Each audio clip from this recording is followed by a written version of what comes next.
isinya itu atau masyarakatnya itu pasti jin gitu loh. Nah,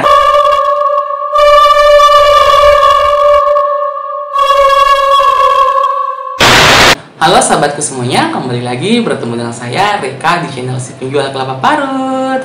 Nah, sebelum saya memulai video saya kali ini, terlebih dahulu saya selalu mendoakan buat kita semua, semoga kita semua, teman-teman, sahabat dimanapun berada, selalu diberikan kesehatan, umur yang panjang, dan tentunya keberkahan rezeki yang berlimpah. Dan tak lupa pula kita selalu mendoakan buat teman-teman atau sahabat kita yang mungkin sekarang lagi terbaring sakit, siapapun itu, semoga cepat dipulihkan penyakitnya dan kembali sehat seperti dulu kala lagi, sahabatku. Bahas tentang kota Saranjana, kota gaib, kota astral tak kasat mata. Nah, sebelum kita membahas lebih lanjut lagi apa yang saya akan bahas kali ini, terlebih dahulu saya akan memberitahu kepada kalian semua, jangan lupa tonton film Saranjana, akan tayang segera Saranjana ini, karena yang rasa penasarannya mungkin sangat tinggi banget tentang Saranjana. Nah, mungkin ada sedikit informasi di film Saranjana ini yang mungkin kalian ingin tahu gitu loh.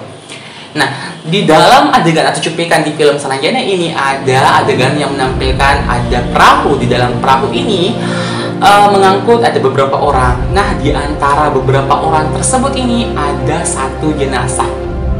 Naik perahu, ada beberapa orang, terus ada jenazah, satu jenazah ya. Nah, yang mana jenazah tersebut itu akan dikubur atau akan ditenggelamkan ke dalam air.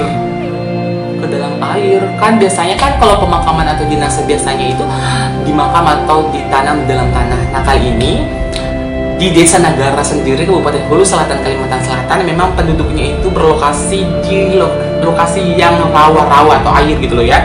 Jadi masyarakat di sana itu membuat rumah panggung. Nah, di bawahnya itu ada air gitu. Jadi memang rata-rata masyarakat di sana di Desa Nagara atau Kabupaten Hulu Selatan ya, memang dia tuh sudah tidak asing lagi dengan air gitu loh, air yang berlimpah gitu. Nah, kendaraannya itu pastilah perahu gitu ya, penghubung mereka untuk melakukan aktivitas lainnya gitu, termasuk juga ya apabila ada jenazah atau ada mayat yang mau dikubur. Nah, di Desa Nagara sendiri ini juga penduduknya mayoritasnya itu beragama Islam. Nah, akan tetapi masyarakat apabila ada anggota keluarganya yang meninggal itu ditenggelamkan ke dalam air atau dikubur ke dalam air ya. Ya, memang sih ada, pernah saya baca ya, menenggelamkan jenazah atau menguburkan jenazah dalam air itu memang nggak apa-apa kalau dalam agama Islam ya, tapi kita harus juga melalui ada syarat-syaratnya gitu loh. Nah, dengan cara mereka itu buat peti ya atau kabala.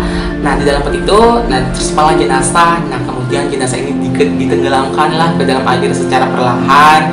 Nah, dasar rawa, dasar air lah si jenazah ini, makanya itu diberikanlah karung, tapi karung itu diisi dengan batu supaya ada alat pemberatnya, supaya peti-peti ini tidak terbuka dan tidak naik ke atas lagi gitu loh, tidak mengambang gitu. Dan apalagi kalau jenazahnya yang mengambang gitu, pasti kan membuat orang itu heboh gitu. Nah, seperti itu adegan atau cuplikan video di dalam film Saranjana. Jadi jangan lupa tonton film Saranjana ya teman-teman semuanya. Nah, lanjut kita akan kembali ke kota Saranjana lagi. Nah, menyusuri ya kota gaib Saranjana ini ya, itulah pengalaman-pengalaman pribadi seseorang yang pernah berkunjung ke dimensi-dimensi lain tak mata, seperti halnya yang mungkin yang ada anak indigo atau orang indigo seperti itu. Nah, kan tetapi apa yang mereka ucapkan atau apa yang mereka rasakan atau pengalaman apa mereka yang rasakan di situ atau di kota astral yang mereka tuju itu semuanya itu berbeda-beda ya. Jadi kalau kalian itu bertanya, kok ini pendapatnya beda, kok ini pendapatnya beda, ini pendapatnya seperti juga yang saya rasakan gitu. Kalau saya berkunjung ke atau saya mau menyusuri kota ini ya, saya juga siap dengan konsekuensi apa yang akan terjadi setelah kita tuh menelusuri atau kita masuk ke dalam kota gaib tersebut gitu. Jadi jangan tuh menganggap bahwa kita tuh yang bisa berpetualang ke abad-abad yang lalu gitu loh. Kita tuh mau menelusuri peradaban-peradaban yang pernah ada gitu loh. Gak segampang itu gitu loh. Jadi kita tuh harus siap bener-bener konsekuensinya itu. Wow, apabila kita tuh sudah ke sana terus kita pulang lagi, pasti yang kita rasakan, pasti yang pertama yang kita rasakan itu satu hari 2 malam itu pasti kita tidur kayak nggak kayak apa ya, kayak nggak sadar, terus semua badan itu rasa sakit, pegel, kayak abis jalan kaki pak jauh merasakan ya. Itu juga yang aku beberkan, atau itu yang aku informasikan kepada teman-teman semua, seperti itu juga. Nah, jadi jangan tuh menganggap bahwa dimensi kita berbeda. Pasti di sana itu dimensinya lebih tinggi. Iya memang, karena memang itu rata-rata di kota gaib yang memang betul-betul sudah terjamah bahwa itu kota gaib, itu pasti isinya itu atau masyarakatnya itu pasti jin gitu loh. Nah, di Saranjana itu memang ada beberapa level atau tingkatan-tingkatannya jin gitu. Bukan seperti bahwa jin yang ifrit ya, yang suka mengubah bentuk sesuatu atau menyerupai sesuatu, seseorang yang akan menjadi nanti, misalnya orang meninggal itu nanti dia tuh menyerupai orang ini. Nah, nantilah ada orang yang satu kampungnya ya yang melihat orang ini, dia kan meninggal kok, ada kok dia tuh aku lihat kembali. Nah, itu jadi fitnah gitu loh. Itu jin yang negatif atau jin buruk atau jin jahat gitu loh, karena memang dia tuh memang mau membuat fitnah orang meninggal gitu loh. Nah, kan tetapi kalau di Saranjana itu berbeda dengan jin-jin yang lain gitu loh. Kalau di Saranjana ini bener-bener jin seperti manusia gitu. Jin dengan kalau saya bilang udah itu jin baik ya, jin level 1. Karena jin yang baik pun itu juga punya level gitu loh. Ya, punya level 1, 2, 3, 4, 5, 6. Nah, kalau di Saranjana itu saya itu mau bilang jin muslim level 1. Akan tetapi bukan berarti bahwa jin di sana itu semuanya muslim, tidak. Ada juga jin Kristen, jin agama lain juga ada gitu. Seperti kita di tempat kita ada dimensi kita manusia gitu. Seperti itu juga di sana.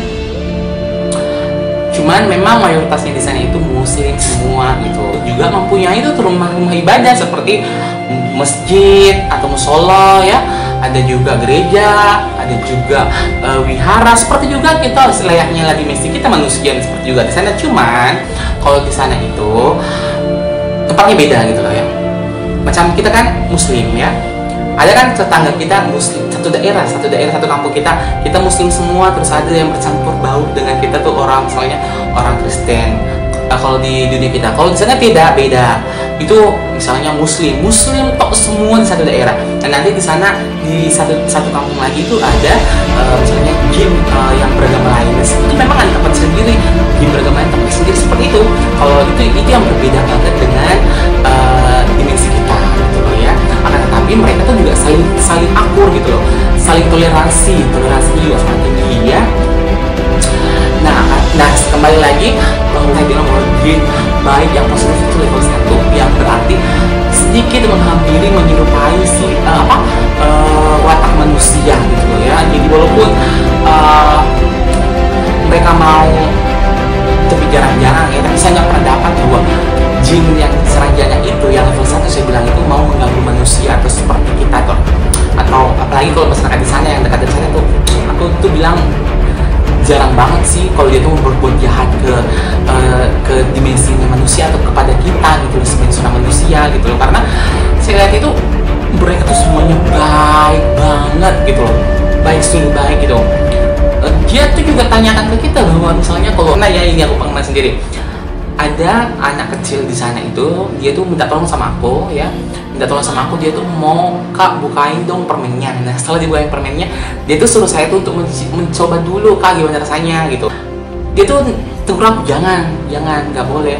Dan anak kecil ini juga nggak tahu gitu loh, karena dia tuh masih menganggap bahwa saya itu seperti mereka gitu loh, seperti bangsa mereka gitu.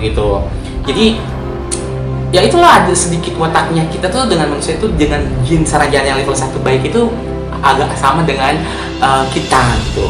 Nah, setelah teman aku negur ini, aku tanya sama anak ini, maaf saya nggak bisa deh. Nah, ternyata yang teman aku, jin yang ngantar aku inilah yang makan, yang mencoba mencicipi karena nggak membuat kecewa si anak ini gitu loh ya.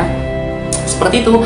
Nah, di situ juga ada makanan-makanannya, dan misalnya kalau kita ada sesuatu yang orang menyuguhkan kita otomatis dalam bawah sadar saya saya tahu bahwa itu nggak bisa dimakan, dan mereka pun juga jarang ya yang misalnya kalau kita sudah sering masuk ke sana itu misalnya kalau sudah tahu lah gitu ya, pasti dia tuh kayak anti banget untuk menyuguhkan makanan karena dia tahu gitu ya, seperti itu. Nah buat teman-teman, terima kasih banyak yang sudah tonton video saya kali ini, dan jangan lupa selalu support dengan cara like, subscribe, dan komen. Dan terima kasih banyak semuanya, semoga kalian sehat, sukses selalu, banyak rezeki. Assalamualaikum warahmatullahi wabarakatuh.